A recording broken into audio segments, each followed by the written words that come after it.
Oke. Salam teman-teman. Sebelum kita mulai acara ini, saya mau bertanya kepada teman-teman, bagaimana menurut teman-teman atau motivasi belajar apa yang teman-teman lakuin dalam masa pandemi ini. Khususnya kan kita ini di sini, kita dari kampung, kita datang ke sini tujuannya untuk kuliah, dan kita akan kembali ke daerah untuk membangun daerah kita masing-masing. Nah, bagaimana motivasi teman-teman untuk membangun semangat belajar teman-teman ke depan? Karena ke depan kita akan kembali ke daerah, dan di sana bukan kita saja yang akan belajar di sini, tapi kita harus mencari adik-adik kita untuk bisa melanjutkan studi di sini. Kita harus mensupport adik-adik kita di sana. Nah, bagaimana menurut teman-teman?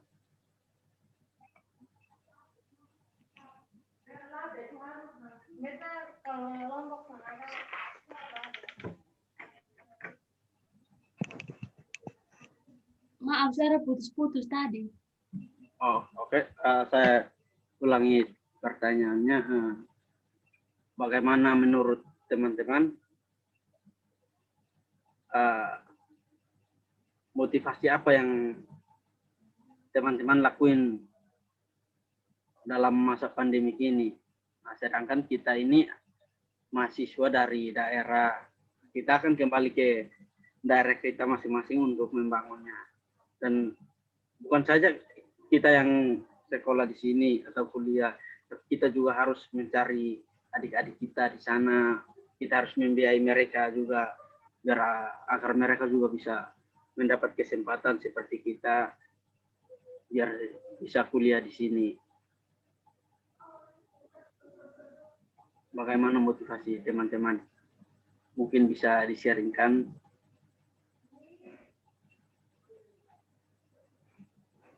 Mungkin dari saya duluan. Boleh, silakan. Kalau dari saya sendiri yang menjadi motivasi untuk saya itu seperti yang kita ketahui bahwa dengan adanya pandemi ini banyak keterbatasan, semuanya serba terbatas, bahkan sampai resesi ekonomi yang terjadi di Indonesia sendiri, sehingga kita juga sebagai pelajar atau mahasiswa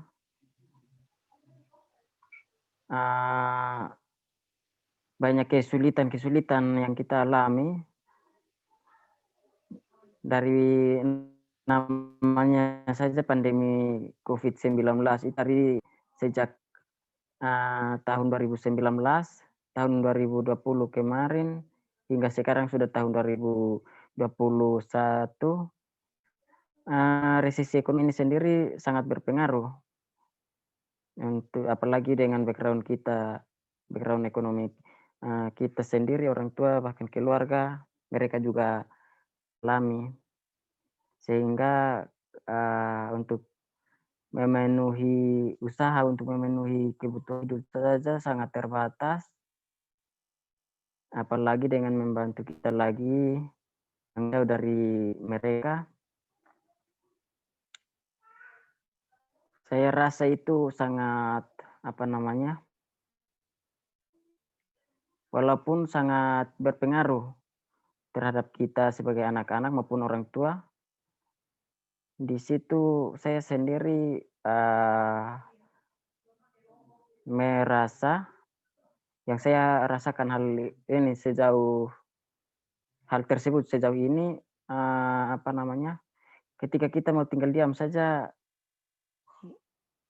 itu tidak bisa kalau tanpa melakukan apa-apa. Jadi harus tetap berusaha, tetap bekerja keras, supaya kita dapat meningkatkan, walaupun dengan pandemi ini harus semua serba terbatas. Namun dari situ kita harus terus memotivasi diri kita sendiri supaya mampu meningkatkan usaha-usaha kita, dan ini juga menjadi motivasi bagi kita sendiri walaupun dengan banyak keterbatasan. Karena saya sendiri juga sejauh ini masih banyak keterbatasan. Saya rasa juga semua serba terbatas. Jadi mau tidak mau harus mencari waktu tahun kemarin itu berusaha untuk mencari pekerjaan juga. Namun dari situ juga ya puji Tuhan pekerjaan sudah dapat, tapi tiba-tiba ada setelah satu program yang beta dapat, kemudian dari program ini juga saya sendiri mencoba untuk melamar. Saya coba untuk melamar, ya puji Tuhan, lamaran diterima dari sekian berapa puluh, 30 lebih, sekitaran 38 orang yang lamar program tersebut. Yang dipilih cuma 15 orang dan saya sendiri termasuk salah satu dari program ini, namanya program Raunati dari YMCA Korea bekerja sama dengan YMCA Salatiga, membutuhkan relawan-relawan ini. Jadi ya puji Tuhan, saya juga lulus ketika seleksi berkas diterima, saat wawancara juga diterima.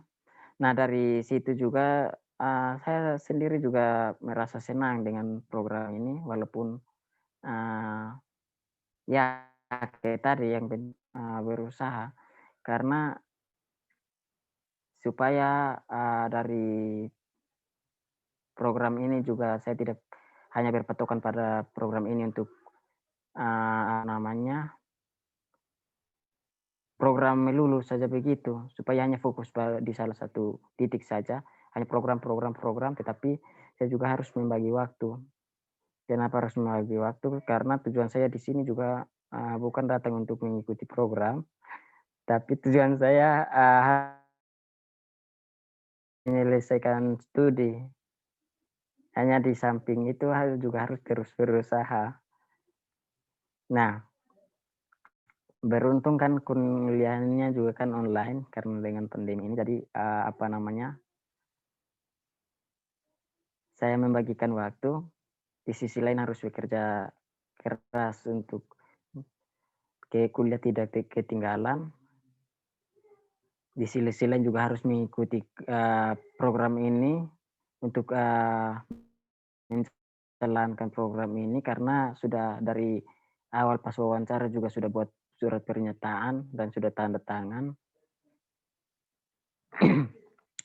Nah, di sisi lain juga ketika ada tugas juga harus berusaha untuk menyelesaikan, misalnya tugas-tugas bukan hanya secara tertulis saja, tapi misalnya tugas-tugas pengabdian masyarakat itu juga harus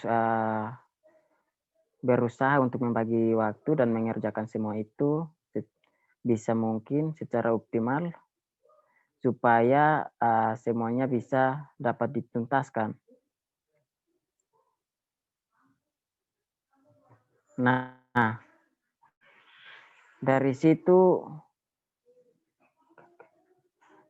saya merasa bahwa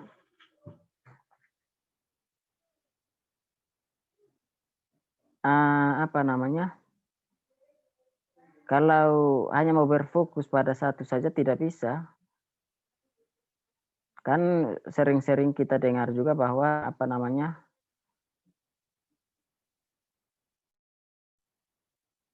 orang bilang harus mengutamakan salah satu dan mengorbankan yang lain.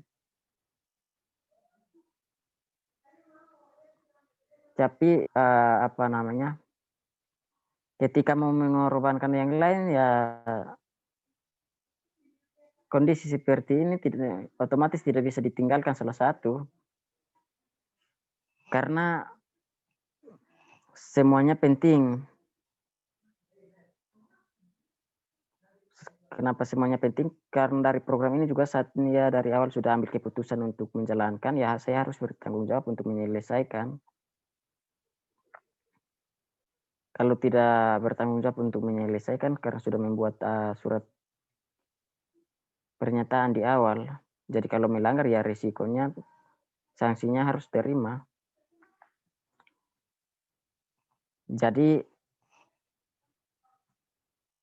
dari program ini ya puji Tuhan dapat membantu. Walaupun kadang juga masih merasa tidak ada kecukupan, tapi ya puji Tuhan. Masih dapat membantu, dan dari saya sendiri juga ada dari timbul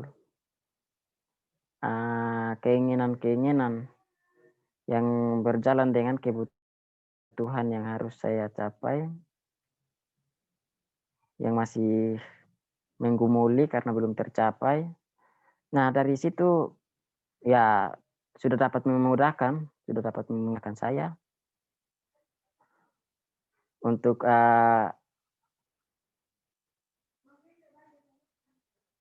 mengurangi risiko-risiko yang terjadi saat ini. Karena seperti yang kita ketahui bahwa kalau sudah resesi ekonomi, otomatis usaha dari orang tua kan sangat minim, sangat terbatas.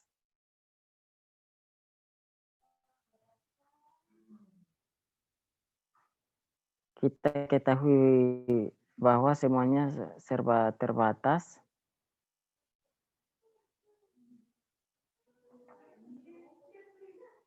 Kita tidak boleh terlena saja begitu, tetapi harus berusaha. Nah, puji Tuhan 1 semester yang kemarin sudah lewat. Ya, semua dari yang saya sudah kerjakan, baik untuk program,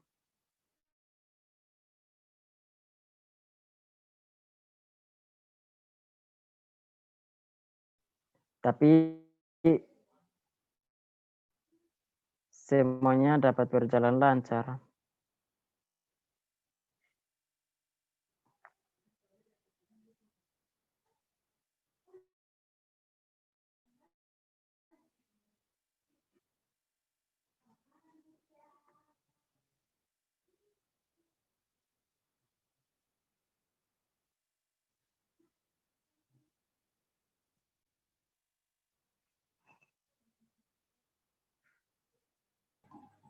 Oh, Ya, saya lanjut.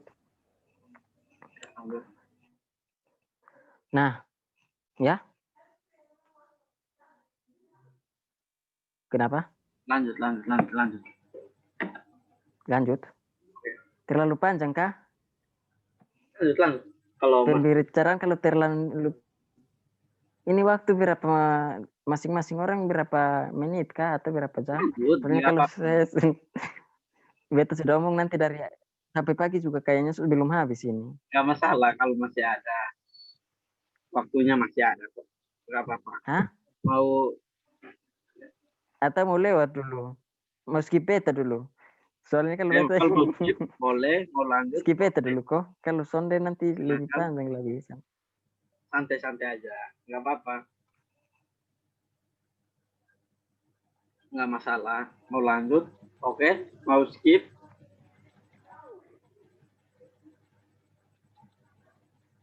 Ya. Sif nih mau lanjut atau mau ganti skip beta atau beta lanjut? Save nih mau gimana? Skip beta? Bukan Skip beta skip, atau apa yang mau mau disampaikan, masih ada yang mau Kalau disampaikan, mau disampaikan saja. Tapi nah, kalau kalau sudah ya masih ada sudah, berbeda. silakan. masih Kalau mau panjang? save nih lagi, ya nggak Masih panjang soalnya. apa-apa. Ya lanjut, santai aja.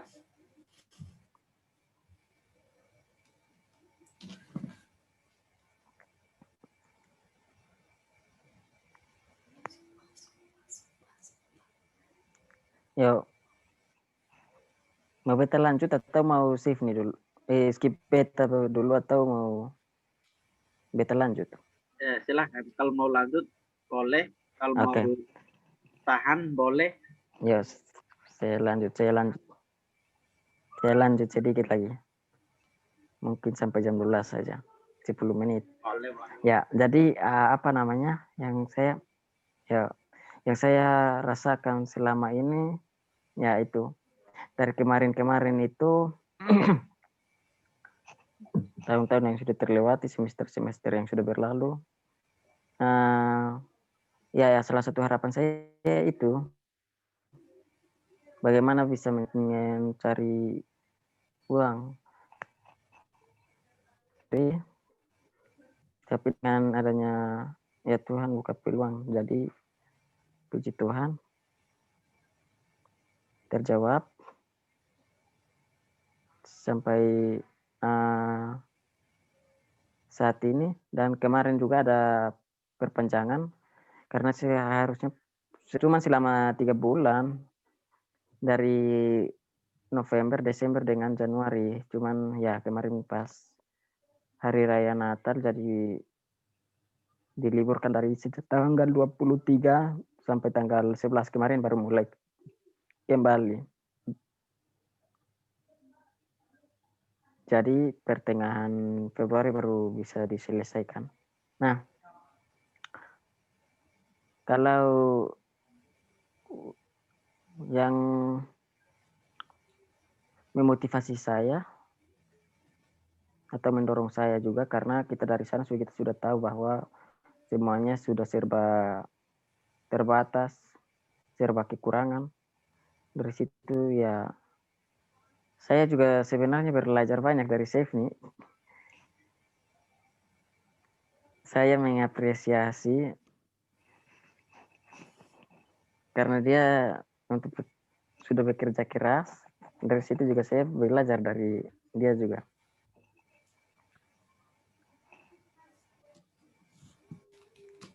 Hanya terkadang juga masih banyak faktor-faktor yang mempengaruhi saya untuk rebahan terus. Tapi akhir-akhir ini agak keok lagi. Apalagi semester ini lebih berat lagi dari semester kemarin.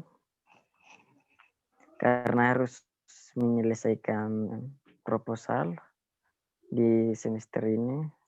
Terus mata kuliah yang kebanyakan ke praktik.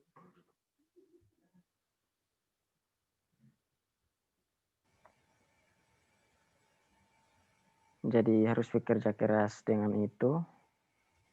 Terus harus terus berusaha lagi untuk memaksimalkan kegiatan ini agar bisa terselesaikan di pertengahan Februari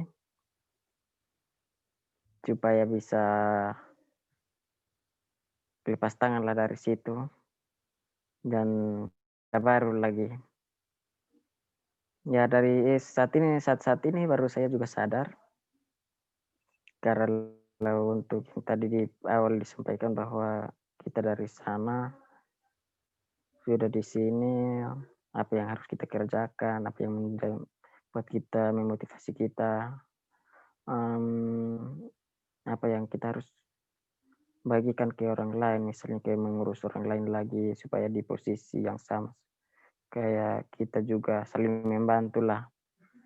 Karena awal saya ke sini juga sudah dibantu oleh orang lain. Dari situ juga saya tidak tinggal diam, tapi terus berusaha mau membantu orang sebisa saya. Ya, puji Tuhan ada peluang, ada apa yang saya harapkan untuk bisa membantu orang lain ya puji Tuhan tercapai. Di tahun kemarin, tahun 2020 kemarin, saya mencoba untuk mengurus Roni pas waktu di Bali, tanya dia waktu dia tamat SMA, tapi dia bukan SMA tapi sekolah ambil paket C.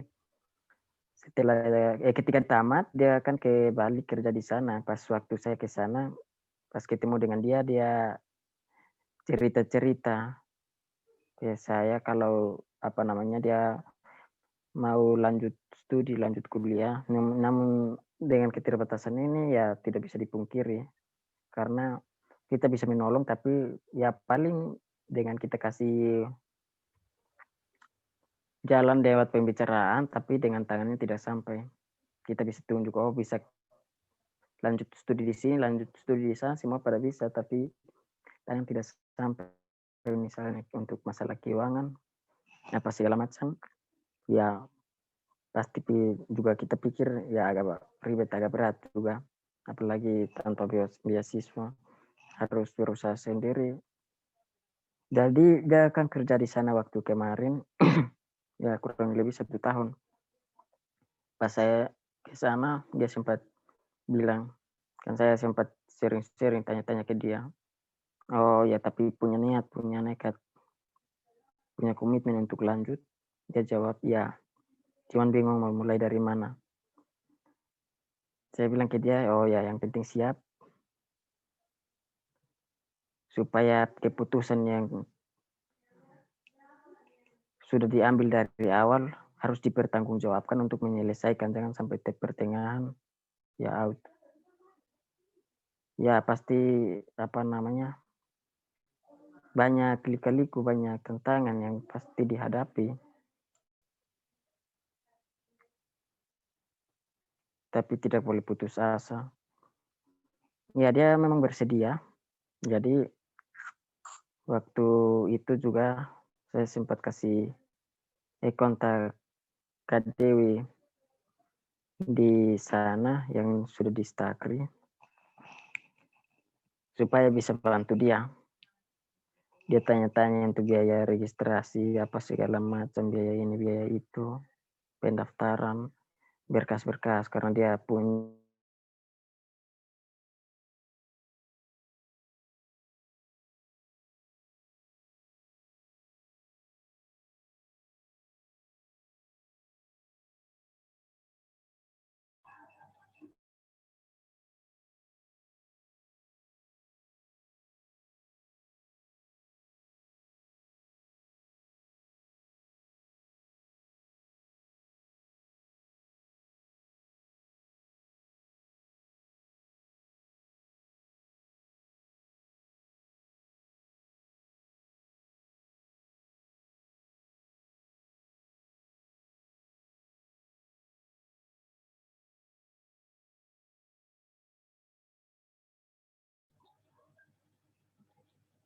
Kayaknya dia lift. Boleh lanjut nanti kalau udah masuk boleh dilanjutkan lagi.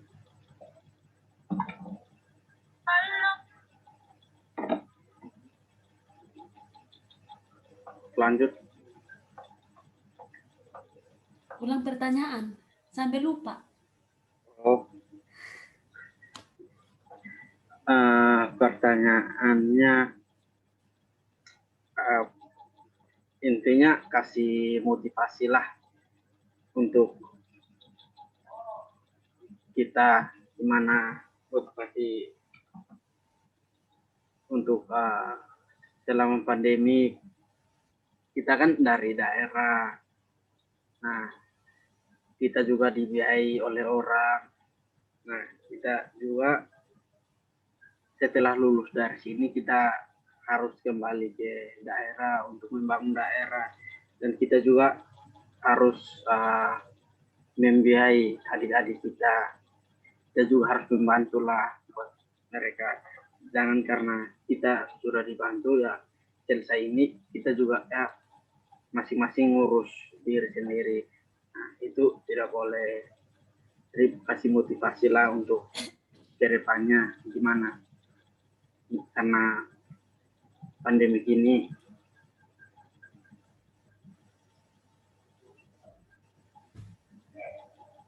Oke. Ini pas sharing toh. Ya, Tapi kalau misalnya kayak di dalamnya ada sharing-sharing tentang ayat firman Tuhan, silahkan. Biasa-biasa aja. ya. Ya, satu hal kalau bagi saya, wah, ini tinggal 10 menit lah ini. Ganti link baru kok. Lanjut, Sa. Mikrofon, mic, kas mati. Lanjut. Oke, ya jadi kalau bagi ya dari saya hal yang paling terindah dalam hidup saya itu ya mendapatkan kesempatan yang sekali dan seumur hidup, karena ya saat ini kita ya S1 tapi itu sekali dan seumur hidup. Dan yang paling karena tidak di luar sana tidak semua orang merasakan apa yang kita rasakan. Banyak orang di luar sana yang mau melanjutkan studi tapi masih banyak faktor yang mempengaruhi mereka, seperti faktor finansial, faktor faktor ya orang tuanya tidak mau melepaskan untuk keluar provinsi dan lain sebagainya. Jadi bagi saya kesempatan ini adalah kesempatan yang paling terindah dalam hidup saya.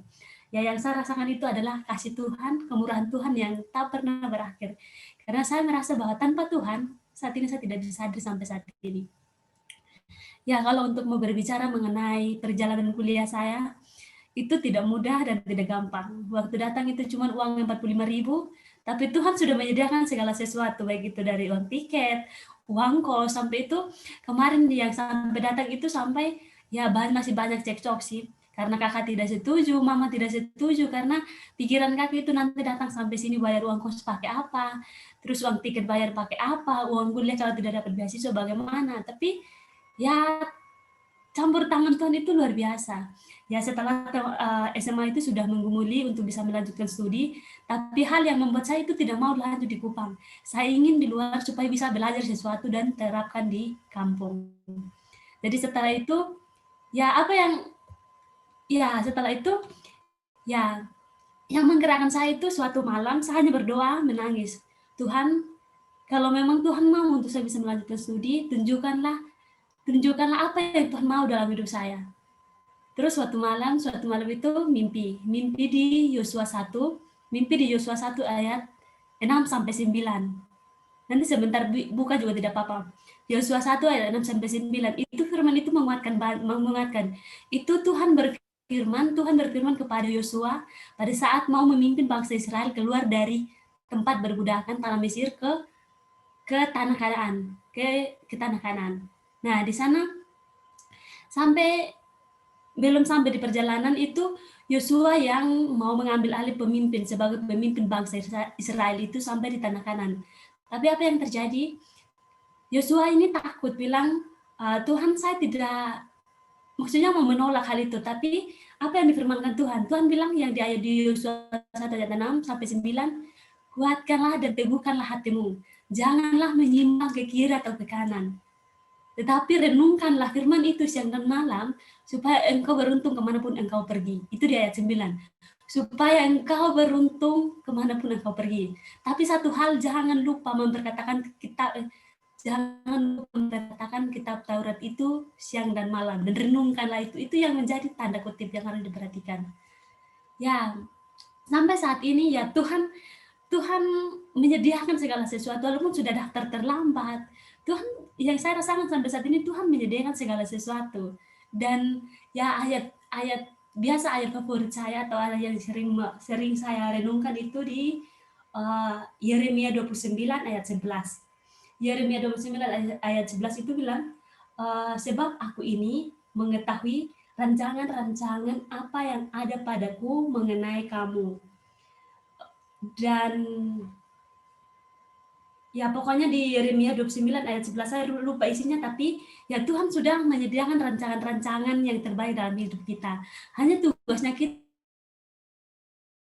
mengetahui isi hati Tuhan itu buat kita. Itu sih. Dan apa yang kita sudah dapatkan di sini, saya bilang beasiswa, tapi hal yang paling kita tidak lupakan itu apa yang kita sudah dapatkan, ya terapkan ke orang lain. Jangan pilih berbagi-bagi, karena Tuhan mengasihi kita itu tanpa syarat. Kasih Tuhan itu mutlak bagi kita, mutlak. Kalau dalam matematika itu kalau nilai mutlak itu dia kalau mau bernilai negatif tetap hasilnya positif, mau bernilai positif juga tetap hasilnya positif. Kasih Tuhan itu sungguh mutlak. Apalagi orang yang mau berbuat jahat kepada kita, orang yang mau berbuat baik kepada kita, ya kita tetap harus berbuat baik. Ya kalau orang berbuat baik kepada kita itu dan kita mau berbuat baik kepada dia, ya itu hal yang wajar. Tapi bagaimana orang yang ya tidak berbuat baik kepada kita? Nah itu disitulah kasih kita yang sejati. Itu sih maksudnya yang saya dapatkan itu, ya apa yang kita dapatkan jangan hanya tinggal diam di kita, tapi ya berbagi apa yang kita punyai dan apa yang kita miliki saat ini. Karena apa yang kita miliki saat ini hanya sementara, tapi kehidupannya nanti itu yang kekal. Tetap berjuang, jangan patah semangat, karena dalam kandungan Tuhan sudah menyediakan jalan yang terbaik bagi kita. Efesus 2 ayat 8 sampai 9, Efesus 2 ayat 8 sampai 10, sebab karena kasih karunia kamu diselamatkan oleh iman, bukan hasil pekerjaanmu dan bukan hasil pekerjaanmu, jangan ada orang yang memegahkan diri. Karena kita ini buatan Allah, diciptakan dalam Kristus Yesus untuk melakukan pekerjaan yang baik yang dipersiapkan Allah sebelumnya. Dan Ia mau supaya kita hidup di dalamnya.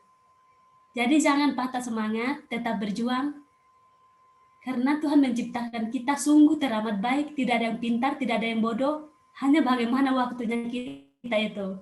Waktunya kita mengelola untuk berusaha itu menentukan. Tuhan tidak menciptakan orang pintar dan orang bodoh. Hanya diri kita ini yang malas atau rajin, itu yang menentukan. Mau ditutup dari Terima mana ya? kasih. Amsal 21 ayat 18 atau Amsal berapa? Pokoknya yang isinya, karena masa depan sungguh ada dan harapan tidak akan hilang. Tetap semangat. Keep your spirit, never give up. Keep your spirit, but yeah, Jesus bless us. Like that. Thank you. Terima kasih untuk sharingnya. Saya tutup ya. Terima kasih. Karena waktunya juga sisa 1 menit. Terima kasih ya.